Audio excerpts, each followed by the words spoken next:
Lebanon में इस वक्त जो कुछ भी हो रहा है वो ये साफ बता रहा है कि मिडिल ईस्ट का महासंग्राम अभी रुकने वाला नहीं है, बल्कि ये आग और ज्यादा भड़कने वाली है। इजराइल इस बात पर अड़ गया है कि हिजबुल्लाह के अंत तक लेबनान पर हमले नहीं रुकेंगे। हैरान करने वाली बात यह है कि अमेरिका की तमाम चेतावनियों के बाद भी इजराइल पीछे हटने को तैयार नहीं है। ट्रंप को सबसे बड़ा डर यह है कि अगर फुल स्केल जंग शुरू हुई तो वो अरब जगत में अपने साथियों को तबाही से नहीं बचा पाएंगे।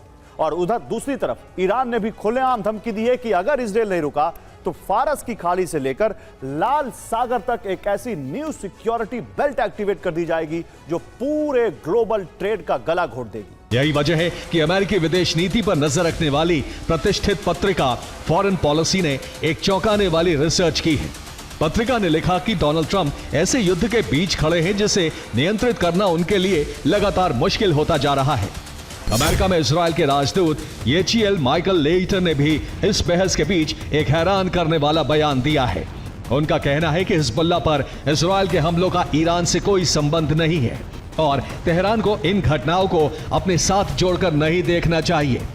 इजराइल की ओर से यह संदेश इसलिए अहम है क्योंकि वो दुनिया को यह बताना चाहता है कि उसकी कार्रवाई केवल हिजबुल्लाह के खिलाफ है और इसे किसी बड़े क्षेत्रीय संघर्ष का हिस्सा नहीं माना जाना चाहिए।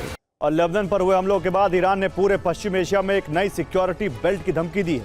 अब देखिए ईरान की सिक्योरिटी बेल्ट में कौन कौन शामिल है। सबसे पहले लेबनान में हिजबुल्लाह, ईरान समर्थित सबसे ताकतवर क्षेत्रीय सहयोगी। यमन, जहां हुती पहले ही इजराइल और समुद्री मार्गों को चुनौती दे चुके हैं। इराक, जहां शिया मिलिशिया ईरान के प्रभाव वाले बड़े गुट माने जाते हैं। सीरिया, जहां ईरान समर्थित नेटवर्क लंबे समय से सक्रिय है।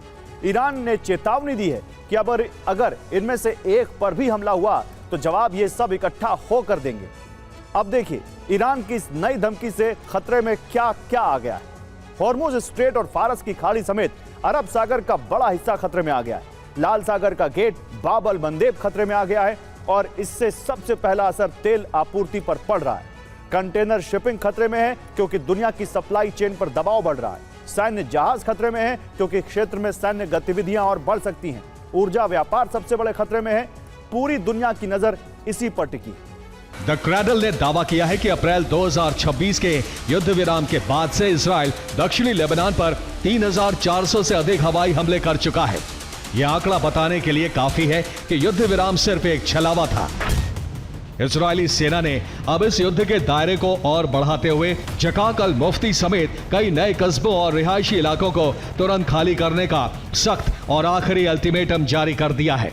इजराइल के रक्षा मंत्री काट्स का कहना है कि अगर हिजबुल्लाह की तरफ से इजरायली हितों पर कोई भी जवाबी कार्रवाई की गई तो लेबनान की राजधानी बैरूत को इससे भी भयंकर तबाही का सामना करना पड़ेगा और वहां हमलों की तीव्रता कई गुना बढ़ा दी जाएगी।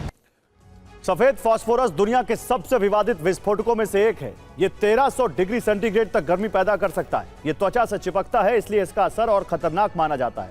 ये पानी से नहीं बुझता, इसलिए इसका इस्तेमाल बहुत तबाही मचाता है। यह आखिरी कण तक जलता है जब तक पदार्थ पर पूरी तरह खत्म ना हो जाए। मानवाधिकार संगठनों का आरोप है कि दक्षिणी लेबनान में इसका जमकर इस्तेमाल हो रहा है, इसलिए इसके लिए अंतर्राष्ट्रीय जांच की मांग हो रही है। कहा है कि अब इस क्षेत्र में एक नई सिक्योरिटी बेल्ट उभर रही है और इसका रखवाला ईरान है।